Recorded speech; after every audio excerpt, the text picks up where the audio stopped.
دوستانو دا د الیشنګ چینه ده چې د وردګو ولایت چک ولسوالۍ د الیشنګ په کلي کې موقعیت لري. واقعا چې ډېرې ښکلې او رڼې اوبه لري. دغه اوبه د یوه وچ غره نه په ډېره زیاته اندازه باندې راوځي. د اوړي په موسم کې ډېرې یخې وي او خلک د همدې یخوالي په خاطر باندې پکې لمبیږي او د ژمي په موسم کې بیا یو څه معتدلې وي.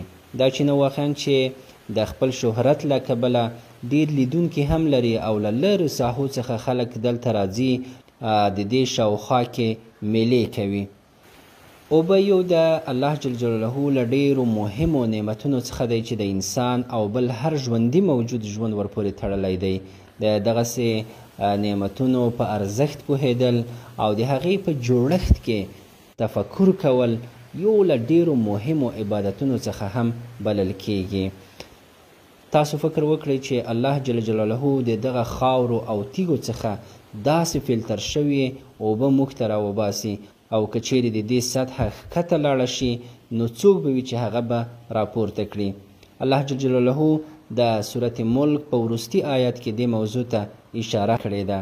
راځئ چې د دغه نعمت په ارزښت باندې پوه شو، هغه کنټرول کو او هر چا چې اوبه کنټرول کې هغه قدرتمند شول. نو راځئ چې د خپل دغه موجوده ثروت او شتمنۍ په ارزښت باندې وپوهیږو او له هغې څخه مثبته ګټه واخلو.